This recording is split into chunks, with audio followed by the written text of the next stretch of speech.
नमस्कार, capital TV का खास शो राहुल का अग्निपथ देख रहे हैं आप। मैं हूं आपके साथ पूजा।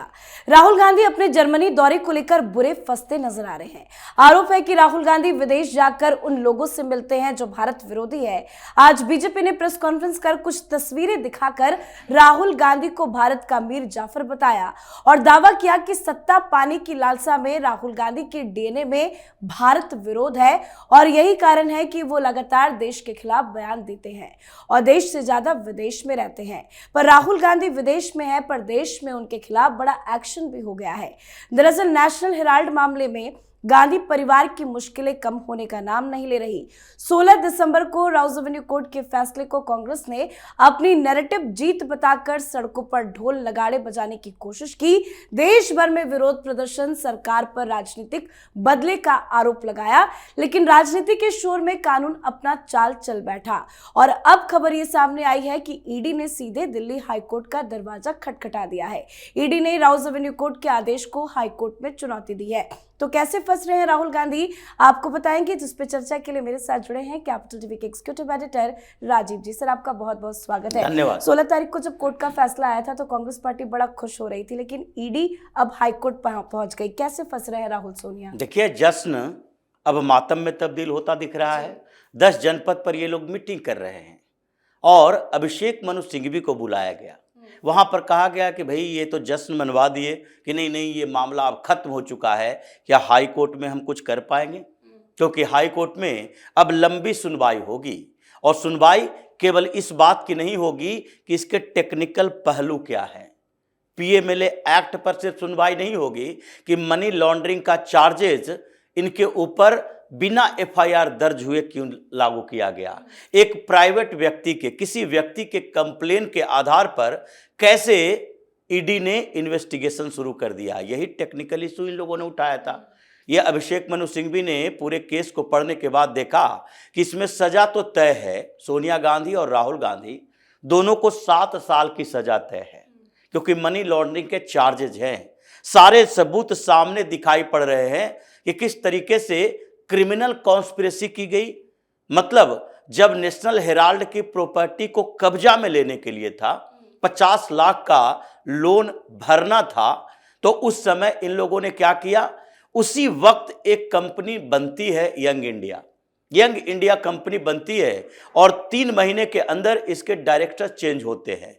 पहले राहुल गांधी की एंट्री होती है, फिर जनवरी में सोनिया गांधी की एंट्री होती है और दोनों का जो शेयर होल्डिंग है उसमें 38% दिखाया जाता है और बांट दिया जाता है। ऑस्कर फर्नांडिस, उसके बाद ये मोतीलाल वोरा, इन लोगों के बीच 12% बांट दिया जाता है। अब ये कंपनी जो कि केवल 5 लाख रुपए के मार्केट कैपिटल से बनी थी, यानी इन लोगों का इन्वेस्टमेंट देखिए कि अगर 75% मान लेते हैं, 5 लाख रुपए का इन्वेस्टमेंट किया तो 5 लाख रुपए में से आपने 3.5 लाख रुपया दिया सोनिया गांधी राहुल गांधी ने मिलाकर, और उसके बाद 5 लाख से 50 लाख कैसे चला गया? क्योंकि इसमें दूसरे लोगों ने पैसे डाले, जिसमें 2 व्यक्ति का नाम आया, के सुरेश और डीके शिव कुमार। तो सुरेश और डीके शिव कुमार दोनों भाइयों ने 20-20 लाख रुपए डाले, जिसके खिलाफ गवाही के लिए इन लोगों को बुलाया गया। ईडी ने इन्वेस्टिगेशन किया, इनके दिल्ली के ठिकानों पर छापेमारी की गई तो पता चला 5 करोड़ रुपया कैश मिला है 3 बंगले में, और जिनके घरों में कैश मिला उसने बताया कि ये हमारा पैसा नहीं है, ये डीके शिव कुमार, डीके सुरेश का पैसा है। तो इसलिए ये जो पैसे आए, जो मनी ट्रेल पकड़ा गया है कि इस कंपनी को, यंग इंडिया को, आपने किस आधार पर 20-20 लाख रुपए ट्रांसफर किए? कोई तो आधार होगा। अगर आपने ट्रांसफर किए तो आप शेयर क्यों नहीं लिए?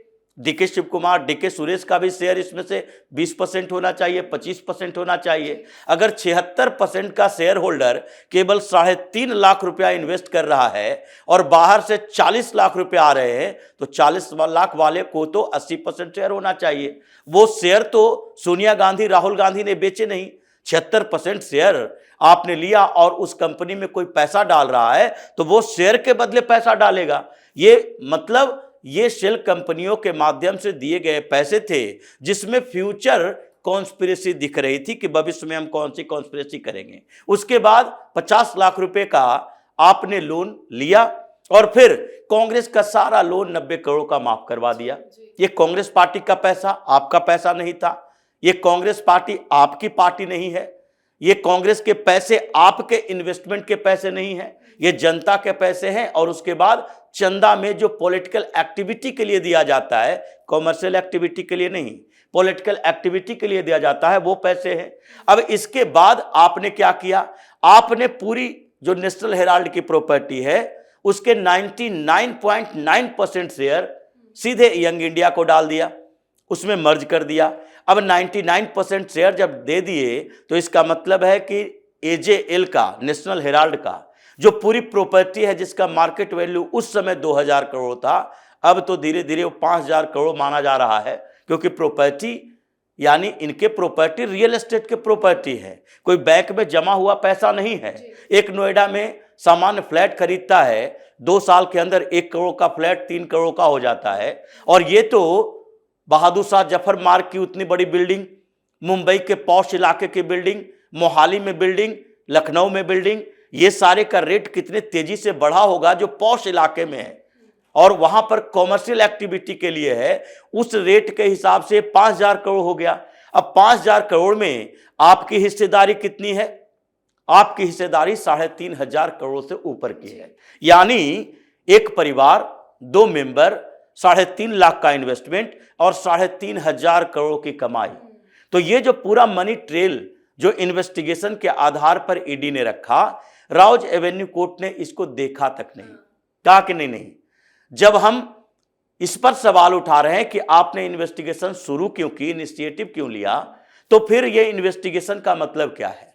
आपने शुरू किया वही गलत है। और वो टेक्निकल रीजन बताया कि एक व्यक्ति आते हैं, सुब्रमण्यम स्वामी केस में मामला दर्ज करते हैं, चिट्ठी लिखते हैं सीबीआई को, सीबीआई इंक्वायरी के लिए बात करती है।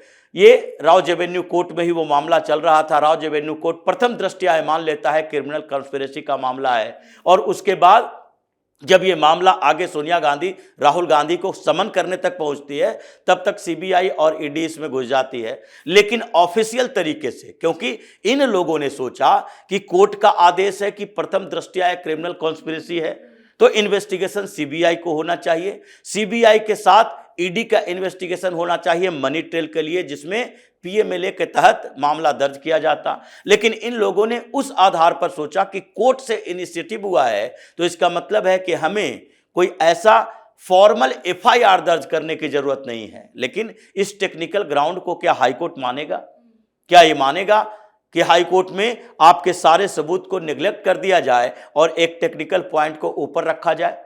एफआईआर तो कभी भी दर्ज किया जा सकता है, सबूत तो सारे वही हैं, इन्वेस्टिगेशन के रिकॉर्ड सही हैं और इनके खिलाफ सबूत इस बात के लिए भी हैं कि कैसे जब ईडी का इन्वेस्टिगेशन शुरू हुआ उसके बाद से पिछले 6 सालों में इन लोगों ने रेंट जो अलग अलग जगह पर प्रॉपर्टी के लिए हैं वो रेंट अपने खातों में डलवाए और इसी के कारण ईडी ने 661 करोड़ रुपए की प्रॉपर्टी इन लोगों की सीज की, यानी नेशनल हेराल्ड की।